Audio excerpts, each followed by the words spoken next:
ಕ್ರಿಸ್ತನಲ್ಲಿ ಪ್ರೀತಿಯ ಸಹೋದರ ಸಹೋದರರೇ, ತಮ್ಮೆಲ್ಲರಿಗೂ ಯೇಸು ಕ್ರಿಸ್ತನ ನಾಮದಲ್ಲಿ ನನ್ನ ಹೃದಯಪೂರ್ವಕವಾಗಿ ವಂದನೆಗಳನ್ನು ಸಲ್ಲಿಸುನಾಗಿದ್ದೇನೆ. ನಿಮ್ಮೆಲ್ಲರಿಗೂ ಈಗ ಒಂದು ಚಿಕ್ಕದಾಗಿ ಒಂದು ಸ್ಟೋರಿ ಹೇಳ್ತೀನಿ. ನನ್ನ ಜೀವಿತದಲ್ಲಿ ನಡೆಯುವಂಥದ್ದು ನಿಜವಾಗಲೂ ನನಗೆಷ್ಟೋ ಒಂದು ಸಂತೋಷ, ಒಂದು ಆನಂದ ನನಗೆ ಬರ್ತದೆಂಬುದಾಗಿ ನಾನು ಅಂದ್ಕೊಂಡಿದ್ದೇನೆ. ಅದು ಏನಪ್ಪ ಅಂತಂತೂ ನಾನು ಮುಂದೆ ಹೇಳ್ತೇನೆ. ಪ್ರಿಯ ಸಹೋದರರೇ, ಒಂದು ವಿಷಯ ಹೇಳಿದ್ರೆ ಇದು ನಿಮ್ಗೆ ತೋರಿಸ್ತಾ ಇದೆ ನೋಡ್ರಿ. ಇದೇನ್ರಿ, ಇದು ಜಿರಾಕ್ಸ್ ಪೇಪರ್.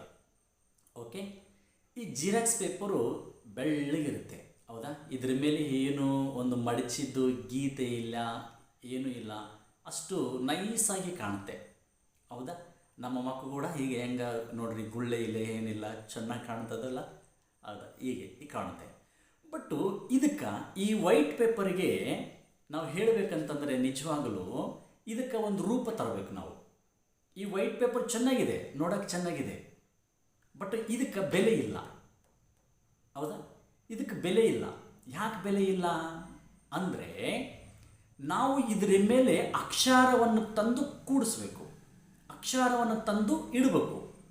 ಇಟ್ಟಾಗ ಸುಮಾರು ಈ ಸ್ಟಾರ್ಟ್ ಇಷ್ಟು ಫುಲ್ಲಿ ಪೇಜೆಲ್ಲ ನಾವು ಅಕ್ಷರಗಳು ತುಂಬಿಸಿದಾಗ ಇದಕ್ಕೆ ಒಂದು ರೂಪ ಬರುತ್ತೆ, ಹೌದಾ? ಅಂದರೆ ಒಂದು ರೂಪ ಅಂತಂದರೆ ಅದನ್ನು ಹಿಂಗೆ ಹಿಡಿದುಕೊಂಡು ನೋಡ್ರಿ, ಈಗ ಅಕ್ಷರಗಳನ್ನು ತುಂಬಿಟ್ಟುಬಿಟ್ಟೀನಿ. ಓಕೆ, ಇದು ಒಂದು ಅಕ್ಷರ ತುಂಬಿಟ್ಟಿನಿ. ಇದು ತುಂಬಿಟ್ಟಿದ್ದಕ್ಕೆ ಏನಾಗಿದೆ ಗೊತ್ತಾ, ಒಂದು ಫೈಲ್ನಲ್ಲಿ ನಾನು ಇದನ್ನು ಮಡಿಚಿಟ್ಟುಕೊಂಡಿದ್ದೇನೆ. ಇದಕ್ಕೊಂದು ರೂಪ ಬಂತು. ಈ ವೈಟ್ ಪೇಪರ್ ಮೇಲೆ ಅಕ್ಷರಗಳನ್ನು ನಾವು ತಂದು ಇಟ್ಟಾಗ ಇದಕ್ಕೆ ಒಂದು ಬೆಲೆ ಬಂತು, ಒಂದು ರೂಪ ಬಂತು, ಹೌದಾ? ಅವಾಗ ನಾವೇನು ಮಾಡ್ತೀವಿ, ಇದನ್ನು ₹1 ಬಾಳುವಂಥ ಈ ಪೇಪರು ಅಕ್ಷರಗಳನ್ನು ತಂದು ಇದ್ರ ಮೇಲೆ ಇಟ್ಟಾಗ ಇದನ್ನು ಸೇಫಾಗಿ ಬಚ್ಚಿಡುವಷ್ಟು ಸ್ಥಾನ ಇದು ಪಡ್ಕೊಳ್ತೆ, ಹೌದಾ? ಅರ್ಥ ಮಾಡ್ಕೊಳ್ಳಿ ಚೆನ್ನಾಗಿ. ಇದು ಅಕ್ಷರಗಳನ್ನು ತಂದು ಇದ್ರ ಮೇಲೆ ಇಟ್ಟಿದ್ದೀವಿ. ಆವಾಗ ನಾವು ಸುಮಾರು ಇದನ್ನು ಹಿಡಿದುಕೊಂಡು ಭಾಳೊತ್ತು ಇದನ್ನು ಓದುತ್ತಾ ಇದ್ದೀವಿ. ಆಮೇಲೆ ಇದಕ್ಕೆ ಸೇಫಾಗಿ ಕೂಡ ನಾವು ಇಡ್ತೀವಿ, ಇದನ್ನು ಸೇಫಾಗಿ ಇಡ್ತೀವಿ. ಸರಿ, ಆಯಿತು. ಈ ಅಕ್ಷರಗಳನ್ನು ತಂದು ನಾವು ಇಟ್ಟಾಗ, ಈ ಅಕ್ಷರಗಳನ್ನು ತಂದು ನಾವು ಇಟ್ಟಾಗ ಇನ್ನೂ ಇದಕ್ಕೆ ರೂಪ ತರಬೇಕು. ಈಗ ವೈಟ್ ಪೇಪರ್ ಇತ್ತು, ವೈಟ್ ಪೇಪರಿಗೆ ಅಕ್ಷರವನ್ನು ನಾವು ತಂದು ಇಟ್ಟಾಗ ಇದಕ್ಕೆ ಒಂದು ರೂಪ ಬಂತು, ಒಳ್ಳೆಯದು. ಅಕ್ಷರವನ್ನು ತಂದು ರೂಪ ಇಟ್ಟಾಗ ಮತ್ತೆ ಇದಕ್ಕೆ ಇನ್ನಿಷ್ಟು ರೂಪ ಬರಬೇಕು. ಇನ್ನಿಷ್ಟು ರೂಪ ಬರಬೇಕಂದ್ರೆ ಏನು ಮಾಡಬೇಕು ಅಂದರೆ, ಇದು ಅಕ್ಷರಗಳನ್ನು ತಂದು ಏನಿಟ್ಟಿದ್ದೀನಿ ನಾನು ಅಂದರೆ ಒಂದು ಹಾಡಿನ ಪದಗಳನ್ನು ತಂದು ಕೂಡಿಸೀನಿ, ಹೌದಾ? ಒಂದು ಹಾಡು ಲಿರಿಕ್ಸು ಬರೆದಿಟ್ಟೀನಿ. ಒಂದು ಹಾಡು ಬರೆದಿಟ್ಟಿದ ಮೇಲೆ ಆ ಹಾಡನ್ನ ಅದಕ್ಕೆ ಟ್ಯೂನ್ ಮಾಡಬೇಕೀಗ. ಟ್ಯೂನು ಕಟ್ಟಿಕೊಂಡು ಅದನ್ನು ಒಂದು ಇನ್ನಿಷ್ಟು ರೂಪಕ್ಕೆ ನಾವು ಒಳಪಡಿಸಬೇಕು, ಇನ್ನಿಷ್ಟು ರೂಪಕ್ಕೆ ನಾವು ತರಬೇಕು. ಅದಕ್ಕೆ ತಂದಿದ್ದೀವಲ್ಲ, ತಂದಿರ್ತೀವಿ ಖಂಡಿತವಾಗಿ ಒಂದು ಟ್ಯೂನ್. ನನ್ನ ಯೂಟ್ಯೂಬ್ ಚಾನಲಲ್ಲಿ ಈ ಒಂದು 2 ತಿಂಗಳ ಹಿಂದೆ 2 ಹಾಡುಗಳನ್ನು ಅಪ್ಲೋಡ್ ಮಾಡೀನಿ ನನ್ನ ಚಾನಲಲ್ಲಿ.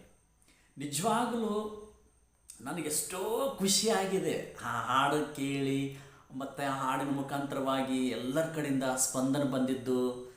ಎಲ್ಲರೂ ಕೆಲವರು ಫೋನ್ ಹಚ್ಚಿ ನನ್ನನ್ನು ಹೊಗಳಿದ್ದು, ಮತ್ತು ಕೆಲವು ಕಾಮೆಂಟ್ಗಳು ಕೂಡ ಚಲೋ ಮಾಡಿದ್ದಾರೆ ಒಳ್ಳೆ ರೀತಿಯಿಂದ. ಅಷ್ಟು ಚೆನ್ನಾಗಿದೆ ಹಾಡುಗಳದು, ಹೌದಾ? ಡ್ರೆಸ್ ಒಂದು ಕಟ್ ಸೂಟ್ ಹಾಕ್ಕೊಂಡು ಕೂಡ ಅದು ಸಿಂಗಿಂಗ್ ಹಾಡೇನೆ, ಒಂದು ಫೇಸ್ ಕಟ್ ಕೂಡ ಚಲೋ ರೀತಿಯಿಂದ ಬಂದಿದೆ, ಹೌದಾ? ಅದು ಲಿರಿಕ್ಸ್ ಆಗಲಿ, ಟ್ಯೂನ್ ಆಗಲಿ, ಏನು ಸಖತ್ತಾಗಿದೆ ಅಂತಂದರೆ ಹೇಳಬಾರ್ದು. ಅಷ್ಟು ಸುಂದರವಾಗಿ ದೇವರು ಕೃಪಾಶೀರ್ವಾದ ಮೂಲಕವಾಗಿ, ದೇವರ ಒಂದು ಆಶೀರ್ವಾದ ಮೂಲಕವಾಗಿ ಆ ಹಾಡು ಭಾಳ ಸುಮಾರು ಈಗ ಈ ವಾರದಲ್ಲಿ 5,000+ ವ್ಯೂಸ್ ನನಗೆ ಸಿಕ್ಕಿದ್ದಾವೆ ಆ ಒಂದು ಸಾಂಗಿನ ಮೂಲಕವಾಗಿ. ಅಂದರೆ ಆ ಹಾಡು 5,000+ ವ್ಯೂಸ್ ಆಗಿದ್ದಾವೆ, ಅಷ್ಟು ಚಲೋ ಆಗಿದೆ. ಅದಕ್ಕೆ ಆ ಅಕ್ಷರವನ್ನು ಇದರ ಮೇಲೆ ಇಟ್ಟಿದ್ದೀನಲ್ಲ, ಈಗ ನೋಡ್ರಿ, ಈ ಅಕ್ಷರ ಎಲುಬು, ಹೌದಾ? ಏನಂತಂದರೆ ಮೊದಲು ವೈಟ್ ಪೇಪರ್ ಮೇಲೆ ಅಕ್ಷರವನ್ನು ತಂದು ಕೂಡಿಸೀನಿ. ಆ ಅಕ್ಷರ ಏನಂತಂದು ಕೂಡಿಸೀನಿ ಅಂತಂದರೆ ಹೇಳ್ತೀನಿ. ಎಲುಬಿನಿಂದ ಬಂದ ಎಲುಬು ನೀ, ನನ್ನ ಮಾಂಸದಿಂದ ಬಂದ ಮಾಂಸ ನೀ, ನರನಿಂದ ಉತ್ಪತ್ತಿಯಾದಿನಿ, ನಾರಿ ಎನಿಸಿಕೊಳ್ಳುವೆ, ನನ್ನ ನಾರಿಯೇ ನೀನು, ನನ್ನ ನಾರಿಯೇ ನೀನು, ನನ್ನ ನಾರಿಯೇ ನೀನು, ನನ್ನ ನಾರಿಯೇ. ಹೌದಾ? ಇದು ಹಾಡಿ, ಇದೊಂದು ಲಿರಿಕ್ಸು. ಬಟ್ ಇದಕ್ಕೆ ಏನೋ ರೂಪ ಬಂತ? ಇದು ವೈಟ್ ಪೇಪರ್ ಮೇಲೆ ಹಾಡು ತಂದು ಕುಂದ್ರಿಸಿ ಮೇಲೆ ಓದಿದ್ದೀನಿ ನಿಮ್ಮ ಮುಂದೆ. ಬಟ್ ಇದಕ್ಕೆ ಇನ್ನಿಷ್ಟು ಅಕ್ಷರಕ್ಕೆ ರೂಪ ಬರಬೇಕೀಗ. ವೈಟ್ ಪೇಪರ್ ಮೇಲೆ ಅಕ್ಷರವನ್ನು ತಂದು ಇಟ್ಟಾಗ ವೈಟ್ ಪೇಪರ್ಗೆ ಬೆಲೆ ಬಂತು. ಅಕ್ಷರವನ್ನು ತಂದಿಟ್ಟಾಗ ನಾವು ಅಕ್ಷರಕ್ಕೆ ರೂಪ ಕೊಡಬೇಕೀಗ. ಅಕ್ಷರಕ್ಕೆ ರೂಪ ಕೊಡ ಯಾವ ರೀತಿ ಕೊಡೋಣ? ಟ್ಯೂನ್ ಕಟ್ಬಿಡೋಣ. ಎಲುಬಿನಿಂದ ಬಂದ ಎಲುಬು ನೀ, ನನ್ನ ಮಾಂಸದಿಂದ ಬಂದ ಮಾಂಸ ನೀ, ನರನಿಂದ ಉತ್ಪತ್ತಿಯಾದೆ ನೀ, ನಾರಿ ಎನಿಸಿಕೊಳ್ಳುವೆ ನೀ. ಎಲುಬಿನಿಂದ ಬಂದ ಎಲುಬು ನೀ, ನನ್ನ ಮಾಂಸದಿಂದ ಬಂದ ಮಾಂಸ ನೀ, ನರನಿಂದ ಉತ್ಪತ್ತಿಯಾದೆ ನೀ, ನಾರಿ ಎನಿಸಿಕೊಳ್ಳುವೆ ನೀ. ನನ್ನ ನಾರಿಯೇ ನೀನು, ನನ್ನ ನಾರಿಯೇ ನೀನು, ನನ್ನ ನಾರಿಯೇ ನೀನು, ನನ್ನ ನಾರಿಯೇ, ನನ್ನ ನಾರಿಯೇ ನೀನು, ನನ್ನ ನಾರಿಯೇ ನೀನು, ನನ್ನ ನಾರಿಯೇ ನೀನು, ನನ್ನ ನಾರಿಯೇ. ಹೌದು ಬಂತ? ಅಕ್ಷರಕ್ಕೆ ರೂಪ ತಂದಿಟ್ಟಿದ್ದೀವಿ ನಾವೀಗ. ಹೌದಾ? ಅಕ್ಷರಕ್ಕೆ ರೂಪ ತಂದಿಟ್ಟಾಗ ಅದಕ್ಕೆ ಇನ್ನು ಈ ಅಕ್ಷರಕ್ಕೆ ಅಂತಂದರೆ ಈ ಹಾಡಿಗೆ, ಈ ಟ್ಯೂನಿಗೆ ಇನ್ನಿಷ್ಟು ರೂಪ ಬರಬೇಕು. ಹೇಗೆ ಬರುತ್ತೆ ಗೊತ್ತಾ? ಅಂದರೆ ಒಂದು ವಿಡಿಯೋ ಮಾಡಬೇಕು. ದೂರ ಒಂದು ಅಲ್ಲೆಲ್ಲೆಲ್ಲಿ ಹೋಗಿ ಪಾರ್ಕ್ನಲ್ಲಿ, ಗಾರ್ಡನ್ಗಳಲ್ಲಿ ನಾವು ಶೂಟಿಂಗ್ ಮಾಡಿಕೊಂಡು, ಹೌದಾ, ನಾವು ಆ್ಯಕ್ಷನ್ ಮಾಡಿ ಆ ವಿಡಿಯೋ ಮಾಡಿದ್ರೆ ಅಂತಂದರೆ ಆ ಹಾಡಿಗೆ, ಆ ಟ್ಯೂನ್ಗೆ, ಆ ಲಿರಿಕ್ಸ್ಗೆ ಟೋಟಲ್ ಆಗಿ ಕಣ್ಣಿಂದ ನೋಡುವಂಥ ಸುಂದರವಾದಂಥ ದೃಶ್ಯ ಬರುತ್ತೆ, ನಮಗೆ ಅದ್ಭುತವಾದಂಥ ಒಂದು ಹಾಡು ಬರುತ್ತೆ. ಹೌದಾ? ಹೀಗೆ ಬರುತ್ತೆ. ಆವಾಗ ಎಷ್ಟು ಬೆಲೆ ಇರ್ತದೆ ಗೊತ್ತಾ ಹಾಡಿಗೆ? ಅಂದರೆ ವೈಟ್ ಪೇಪರ್ ಮೇಲೆ ಅಕ್ಷರವನ್ನು ತಂದು ಅಕ್ಷರಕ್ಕೆ ಒಂದು ಟ್ಯೂನ್ ಕಟ್ಟಿ ಅಕ್ಷರಕ್ಕೆ ರೂಪ ಕೊಟ್ಟಾಗ, ಆ ಟ್ಯೂನ್ ಮುಖಾಂತರವಾಗಿ ಒಂದು ವಿಡಿಯೋ ಮಾಡಿಕೊಂಡಾಗ, ಆ ವಿಡಿಯೋನ ಅಪ್ಲೋಡ್ ಮಾಡಿಕೊಂಡಾಗ ಏನ್ರಿ ಒಂದಕ್ಕೊಂದು ರೂಪ ಹೆಂಗೆ ಜೋಡಿ ಆಗ್ತದ ನೋಡ್ರಿ. ಹೌದಾ? ಹಂಗಾದಾಗ ಸರಿ, ಕೆಲವರು ಸಿನಿಮಾದಲ್ಲಿ ಇರ್ತಾವೆ. ಹೌದಾ? ಸೇಮ್ ಸಿನಿಮಾದಲ್ಲಿ ಕೂಡ ಇದೇ ಥರನೇ. ಹೌದಾ? ಆ ಸಿನಿಮಾ ಒಂದು ಹಾಡಿರುತ್ತೆ. ಆ ಹಾಡಿಗೆ ಹಲವಾರು ಡ್ಯಾನ್ಸ್ ಮಾಡ್ತಿರ್ತಾರೆ. ಆ ಡ್ಯಾನ್ಸ್ ಮಾಡಿ ಆ ಡ್ಯಾನ್ಸಿನ ಮುಖಾಂತರವಾಗಿ ತುಂಬ ವ್ಯೂಸ್ ಸಿಗ್ತಾರೆ, ತುಂಬ ಹೈಲೈಟ್ ಆಗುತ್ತೆ ಆ ಹಾಡು. ಅದೇ ತಾನೇ? ಆದರೆ ನಾವು ದೇವರ ಭಕ್ತರು ನಾವೊಂದು ಸಾಧಾರಣವಾಗಿ ಒಂದು ವಿಡಿಯೋ ಮಾಡ್ಕೊಂಡು ಇಟ್ಟುಬಿಡ್ತೀವಿ. ಹೌದು ತಾನೇ? ಅಂದರೆ ಒಂದು ಹಾಡಿಗೆ, ಒಂದು ಹಾಡು ಮಾಡಬೇಕಾದರೂ ಕೂಡ ಎಷ್ಟು ಕಷ್ಟ ಇದೆಯಲ್ವ? ಒಂದು ಹಾಡು ಮಾಡಬೇಕಾದ್ರೂ ಕೂಡ ತುಂಬ ಕಷ್ಟ ಇದೆ. ನಿಜವಾಗ್ಲೂ ಹೇಳ್ಬೇಕಂತಂದರೆ ಎಷ್ಟು ಕಷ್ಟ ಅನ್ನೋದು ಪ್ರಿಯರೇ, ನಾನು ಹೇಳ್ತಾ ಇದ್ದೀನಿ, ತುಂಬ ಕಷ್ಟ ಇದೆ. ಒಂದು ಹಾಡು ಬರೀಬೇಕಾದರೂ ಪದಗಳನ್ನು ನೋಡಿ ಬರೀಬೇಕು. ಹೌದಾ? ಅದನ್ನು ಟ್ಯೂನ್ ಸೆಟ್ ಮಾಡಬೇಕು, ಟೈಮಿಂಗ್ ಸೆಟ್ ಮಾಡ್ಕೋಬೇಕು. ಅದಕ್ಕೆ ಮತ್ತು ಹಾಡಿನ ಮೇಲೆ ಖರ್ಚು ಎಷ್ಟೋ ಇರ್ತದೆ ರೀ, ತುಂಬ ಖರ್ಚು ಬರ್ತದೆ ಹಾಡಾಡೋಕ್ಕೆ. ಹೌದಾ? ಆ ಖರ್ಚು ಸ್ವತಃ ನಾವು ದುಡಿದುಕೊಂಡು, ಹೌದಾ, ಆ ಖರ್ಚು ಮಾಡ್ತಾಯಿದ್ದೀವಿ ರೀ. ಹೌದಾ? ಅಷ್ಟು ಖರ್ಚು ಅಂದರೆ ಖರ್ಚಿನ ಫೈನಾನ್ಸಿಯಲಿಂದ ಆಗಿರ್ಬೋದು, ಟ್ಯೂನ್ ಕಟ್ಟಿದವ ರಾತ್ರಿ ಇವೆಲ್ಲ ಕುಂತು ಬರೆಯುವಂಥದ್ದಾಗಿರ್ಬೋದು. ಹೌದಾ? ಇಷ್ಟೆಲ್ಲ ಕಷ್ಟಪಟ್ಟು ಮಾಡಿ ಯೂಟ್ಯೂಬ್ನಾಗ ಇಟ್ಟಿರ್ತೀವಿ. ಅದಕ್ಕೆ ದಯಮಾಡಿ ನೀವೆಲ್ಲರೂ ಕೂಡ ದೇವರ ಒಂದು ಆಶೀರ್ವಾದ ಮೂಲಕವಾಗಿ ದಯಮಾಡಿ ನೀವೆಲ್ಲರೂ ನನ್ನ ಚಾನಲನ್ನು, ಸುಮಿತ್ರಾ ಜೈಕರ್ ಎಂಬ ನನ್ನ ಚಾನಲ್ ಇರುತ್ತೆ, ಆ ಚಾನಲನ್ನು ನೀವು ಸಬ್ಸ್ಕ್ರೈಬ್ ಮಾಡಿರಿ, ಅನೇಕರಿಗೆ ಶೇರ್ ಮಾಡಿರಿ. ಅಷ್ಟೇ ಸಾಕು. ಹೌದಾ? ನಿಮ್ಮ ಅನಿಸಿಕೆ ಏನಾದಿದ್ರೆ ಅಂದರೆ ಕಾಮೆಂಟ್ ಮಾಡಿ ತಿಳಿಸಿ. ಹೌದಾ? ನನಗೆ ಸಪೋರ್ಟ್ ಕೊಡಿ.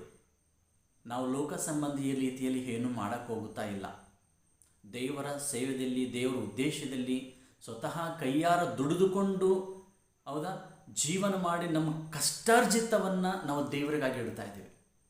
ದಯಮಾಡಿ ನೀವೆಲ್ಲರೂ ಕೂಡ ಅಷ್ಟೇ ಸಪೋರ್ಟ್ ಕೊಡಿ. ನನ್ನ ಚಾನಲನ್ನು ಮುಂದುವರಿಸಿ, ಅನೇಕರಿಗೆ ಶೇರ್ ಮಾಡಿ, ಸಬ್ಸ್ಕ್ರೈಬ್ ಮಾಡಿಸಿ. ಹೌದಾ? ಅಷ್ಟೇ ನೀವು ಕೊಡುವಂಥದ್ದು. ಅನೇಕ ಜನರು ನೋಡ್ತಾ ಇದ್ದಾರೆ ಅನ್ನೋದು ನನ್ನ ಆಶಯ. ಇನ್ನೊಂದು ಸರ್ ನಾನು ಏನೇ ಅಪ್ಲೋಡ್ ಮಾಡಿದರೂ ಕೂಡ ಮತ್ತೆ ನಿಮಗೆ ಆ ಹಾಡು ನೋಟಿಫಿಕೇಷನ್ ಬರ್ತದೆ ಎಂಬುದಾಗಿ ನನ್ನ ಅಭಿಪ್ರಾಯ. ಅದಕ್ಕೆ ಇನ್ನೊಂದು ಕೂಡ ನೆಕ್ಸ್ಟ್ ನಿಜವಾಗ್ಲೂ ಒಂದು ಒಳ್ಳೆಯ ಒಂದು ಬಾಧೆಯಲ್ಲಿರ್ತಕ್ಕಂಥವರು, ಬಾಧೆಯ ಕಷ್ಟದಲ್ಲಿ ಇದ್ದಂಥವರಿಗೆ ಮತ್ತು ದೇವರು ಹೇಗೆ ಒಳ್ಳೆಯದು ಮಾಡ್ತಾ ಇದ್ದಾನೆ, ಕಷ್ಟ ಏಕೆ ಕೊಟ್ಟಿದ್ದಾನೆ, ಬಾಧೆ ಹೇಗೆ ಕೊಟ್ಟಿದ್ದಾನೆ ಒಬ್ಬ ವ್ಯಕ್ತಿಗೆ, ಹೌದಾ ಅನ್ನುವುದು ಕೂಡ ತುಂಬ ಒಂದು ಅದ್ಭುತವಾದಂಥ ಆ ಹಾಡನ್ನು ಕೇಳಿದ್ರಂದರೆ ಬಾಧೆಯಲ್ಲಿ ಇದ್ದಂಥವರು, ಕಷ್ಟದಲ್ಲಿ ಇದ್ದಂಥವರು ಮತ್ತು ಆ ಹಾಡು ಕೇಳಿ ಆನಂದ ಬರಬೇಕು, ಆನಂದ ಪಡಬೇಕು, ಸಂತೋಷ ಪಡಬೇಕು ಅಂತ ಹಾಡು ಮುಂದೆ ಬರ್ತಾ ಇದೆ. ನೋಡೋಣ, ದೇವ್ರ ಚಿತ್ತ ಒಂದು ಸ್ವಲ್ಪ ಫೈನಾನ್ಷಿಯಲ್ ಪ್ರಾಬ್ಲಮ್ಲಿಂದ ಹಾಡು ಬಿಡುಗಡೆ ಮಾಡ್ತಾ ಇಲ್ಲ. ಅದಕ್ಕಾಗಿ ದೇವ್ರು ಒಂದು ವೇಳೆ ನೀವು ಪ್ರಾರ್ಥನೆಯಲ್ಲಿ ನೆನೆಸಿಕೊಡ್ರಿ, ಆ ಹಾಡು ಕೂಡ ಕ್ರಿಸ್ಮಸ್ ಒಳಗಡೆ ಅಂದರೆ ಡಿಸೆಂಬರ್ ಒಳಗಡೆ ಆ ಹಾಡು ಕೂಡ ಮತ್ತೆ ರೆಕಾರ್ಡಿಂಗ್ ಮಾಡಿ ಅದನ್ನು ಅಪ್ಲೋಡ್ ಮಾಡುವಂತೆ ದೇವರ ಕೃಪೆ ತೋರಿಸಲಿ. ಈಗ ನಿಮಗೊಂದು ಒಂದು ವಾಕ್ಯ ಹೇಳಿದ್ದು ಮಾಡ್ತೀನಿ. ಕೀರ್ತನೆಗಳು 34ನೇ ಅಧ್ಯಾಯ 6ನೇ ವಚನದಲ್ಲಿ, ಹೌದಾ, ಕಷ್ಟದಲ್ಲಿ ಇದ್ದ ಈ ಮನುಷ್ಯನು ಮರೆಯಿಡಲು ಯೆಹೋವನು ಕೇಳಿ ಎಲ್ಲ ಬಾಧೆಗಳಿಂದ ಬಿಡಿಸಿದನು. ಚೆನ್ನಾಗದಲ್ರಿ? ತುಂಬ ಚೆನ್ನಾಗಿ. ಮತ್ತೊಂದು ಸರಿ ಓದ್ತೀನಿ ಈ ಹಾಡು, ಮತ್ತೊಂದು ಸರಿ ಈ ವಾಕ್ಯ ಮತ್ತೊಂದು ಸರಿ ಓದ್ಬೇಕು ಅನ್ನಿಸ್ತೆ. ಕಷ್ಟದಲ್ಲಿ ಇದ್ದ ಈ ಮನುಷ್ಯನು ಮೊರೆಯಿಡಲು ಯೆಹೋವನು ಕೇಳಿ ಎಲ್ಲ ಬಾಧೆಗಳಿಂದ ಬಿಡಿಸಿದನು ಅಂತ. ಹೌದಾ? ತುಂಬ ಚೆನ್ನಾಗಿದೆಯಲ್ಲ, ತುಂಬ ಚೆನ್ನಾಗಿದೆ, ನಿಜವಾಗಲೂ ತುಂಬ ಚೆನ್ನಾಗಿದೆ. ಕಷ್ಟದಲ್ಲಿದ್ದಂಥವ್ರು ನಮ್ಮನ್ನು ನಿಜವಾಗ್ಲೂ ನಾವು ಮರೆಯಿಡುತ್ತಿರುವಾಗ ದೇವ್ರು ಕೇಳ್ತಾನಂತೆ ರೀ, ಕೇಳಿ ನಮ್ಮನ್ನು ಬಿಡಿಸಿಬಿಡ್ತಾನಂತೆ. ಹೌದಾ? ಅದಕ್ಕೆ ಒಂದು ವಾಕ್ಯ ಕೂಡ ಇರ್ತದೆ, ಕಷ್ಟಾನುಭವವು ಹಿತಕರವಾಯಿತು ಎಂಬುದಾಗಿ. ಅದಕ್ಕೆ ಅದೇ ಒಂದು ರೀತಿಯಲ್ಲಿ ಒಂದು ಹಾಡು ನಾನು ಬರೆದಿದ್ದೇನೆ. ಒಂದು ಚರಣ ಮಾತ್ರ ಹಾಡ್ತೇನೆ, ಬಟ್ ಪಲ್ಲವಿ ಹಾಡ್ತಾ ಇಲ್ಲ, ಚರಣ ಮಾತ್ರ ಹಾಡ್ತೇನೆ. ನೋಡಿ ಕೇಳ್ರಿ. ನಿನ್ನ ವಾಕ್ಯವು ನನಗೆಷ್ಟು ಮುತ್ತಿನ ಮಾತುಗಳು, ಹಗಲು ಇರುಳು ಅದನ್ನೇ ಧ್ಯಾನಿಸುತ್ತಿರುವೆನು. ನಿನ್ನ ವಾಕ್ಯವು ನನಗೆಷ್ಟು ಮುತ್ತಿನ ಮಾತುಗಳು, ಹಗಲು ಇರುಳು ಅದನ್ನೇ ಧ್ಯಾನಿಸುತ್ತಿರುವೆನು. ನಿನ್ನ ನುಡಿಯಲ್ಲಿ ಆನಂದವು, ನುಡಿಯುತ್ತ ನಾಡುವೆ. ನಿನ್ನ ನುಡಿಯಲ್ಲಿ ಆನಂದವು, ನುಡಿಯುತ್ತ ನಾಡುವೆ, ನುಡಿಯುತ್ತ ನಾಡುವೆ, ನುಡಿಯುತ್ತ ನಾಡುವೆ. యేసయ్య ನನ್ನಯ ನೀನಿದ್ದರೆ ಸಾಕಯ್ಯ. యేసయ్య ನನ್ನಯ ನಿನ್ನ ಕೃಪೆ ಸಾಕಯ್ಯ, ನಿನ್ನ ಕೃಪೆ ಸಾಕಯ್ಯ, ನಿನ್ನ ಕೃಪೆ ಸಾಕಯ್ಯ. ಕಷ್ಟಾನುಭವವು ಹಿತಕರವಾಯಿತು, ನನ್ನ ಮೇಲುಗಾಗಿಯೇ ಬಾಧೆಯುಂಟಾಯಿತು. ಕಷ್ಟಾನುಭವವು ಹಿತಕರವಾಯಿತು, ನನ್ನ ಮೇಲುಗಾಗಿಯೇ ಬಾಧೆಯುಂಟಾಯಿತು. ಇದು ನೆಕ್ಸ್ಟ್ ಬರುವಂಥ ಹಾಡು. ಹೌದಾ? ಇದು ಆ್ಯಕ್ಚುಲಿ ಹಾಡಿದ್ದೀನಿ, ಈ ಹಾಡಿಗಾಗಿ ಪ್ರಾರ್ಥನಿಸ್ತೀರಿ. ಇದು ಒಂದು ಪಲ್ಲವಿ 3 ಚರಣ ಇರುತ್ತೆ. ಹಾಡು ಉತ್ತಮವಾದ ಎರಡು ಲಿರಿಕ್ಸ್ದಲ್ಲಿ ತುಂಬ ಚೆನ್ನಾಗಿ ಹಾಡಿದಿನ. ನಿನ್ನ ನುಡಿಯಲ್ಲಿ ಆನಂದವು, ನುಡಿಯುತ್ತ ನಾಡುವೆ. ಹೌದಾ? ನಿಜವಾಗಲ್ರಿ, ನಾನು ಕಷ್ಟದಲ್ಲಿದ್ದೀನಿ ರೀ, ಬಾಧೆದಲ್ಲಿದ್ದೀನಿ ಸ್ವಲ್ಪ. ಆದರೆ ಈ ಹಾಡಿನ ಮುಖಾಂತರವಾಗಿ ದೇವರು ನನಗೆ ಕೊಟ್ಟಿರ್ತಕ್ಕಂಥ ಈ ಹಾಡುಗಳನ್ನು ಭಾಳ ಮಂದಿ ನನ್ನನ್ನು ಹೊಗಳಿದ್ದಾರೆ. ಸಂತೋಷ. Thank you brothers and sisters, pastors. ನನ್ನನ್ನು ಈ ಹಾಡನ್ನು ಕೇಳಿದಿರಿ, ಫೋನ್ ಹಚ್ಚಿ ಮತ್ತು ನನ್ನನ್ನು ಹೊಗಳಿದಿರಿ. ಅದೆಲ್ಲ ದೇವರ ಮಹಿಮೆಗಾಗಿ. ನನ್ನನ್ನು ಹೊಗಳಕ್ಕಿಂತಲೂ ದೇವರ ಹಾಡಿನ ಮುಖಾಂತರವಾಗಿ ನನ್ನಿಂದ ದೇವರಿಗೆ ಎಲ್ಲ ಘನ ಮಾನ ಮಹಿಮೆಗಳು ದೇವರಿಗೆ ಸಲ್ಲಲಿ. ಅಷ್ಟೇ ನನಗೆ ಸಂತೋಷ. ನಿಜವಾಗಲೂ ನನ್ನ ಹಾಡು ಯಾವ ಹಾಡು ಕೂಡ ಸುಮಾರು ಹಾಡುಗಳು ಹಾಡಿದ್ದೇನೆ, ಸುಮಾರು ಹಾಡುಗಳನ್ನು ಬರೆದಿದ್ದೇನೆ. ಯಾವ ಹಾಡು ಕೂಡ ಸುಮಾರು 5,000+ ಯಾವ ಹಾಡೂ ಆಗಿಲ್ಲ. ಬಟ್ ಮದುವೆ ಹಾಡುಗಳು ಇದಕ್ಕಿಂತ ಮುಂಚೆ ಕೆಲವು ಎರಡು ಮದುವೆ ಹಾಡುಗಳನ್ನು ಬರೆದಿದ್ದೇನೆ.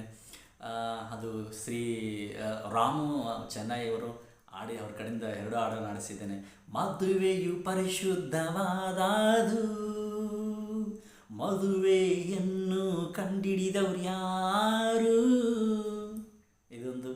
ಆಮೇಲೆ 2ನೇದಾಗಿ ನನ್ನ ಮದುವೆ ಟೈಮ್ದಲ್ಲಿ ಬಿಡುಗಡೆ ಮಾಡಿರ್ತಕ್ಕಂಥ ಒಂದು ಹಾಡು, 2 ದೇಹಗಳು ಒಂದಾಗುವುದು, 2 ಕುಟುಂಬಗಳು ಬಂಧುಗಳಾಗುವುದು. ಇದೊಂದು 2 ಹಾಡು ರಾಮ್ ಚೆನ್ನೈ ಅವರು ಹಾಡಿದ್ದಾರೆ, ಸಿಂಗರ್ ಅವರು. ಸುಮಾರು ರೊಕ್ಕ ಖರ್ಚು ಮಾಡ್ಕೊಂಡು ಹಾಡಿದ್ದೇನೆ. ಬಟ್ ಆ ಹಾಡುಗಳು ಕೂಡ ಇಷ್ಟು ವ್ಯೂಸ್ ಸಿಕ್ಕಿಲ್ಲ.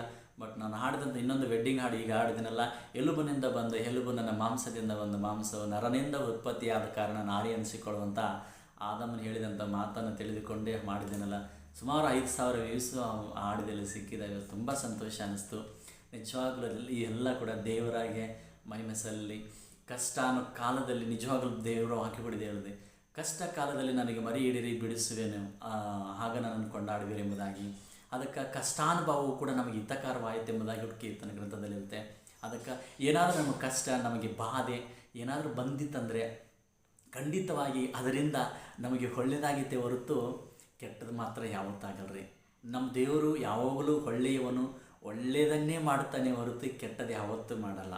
ಹಾಗಾಗಿ ಒಂದು ವೇಳೆ ಕಷ್ಟದಲ್ಲಿತ್ತ, ನಿಮ್ಗೆ ಕಷ್ಟದಲ್ಲಿದ್ದೀರಾ, ಬಾಧಲಿದ್ದೀರಾ, ಕಣ್ಣೀರು ಸುರಿಸಿ ಪ್ರಾರ್ಥನೆಯಲ್ಲಿ ಇರ್ರಿ.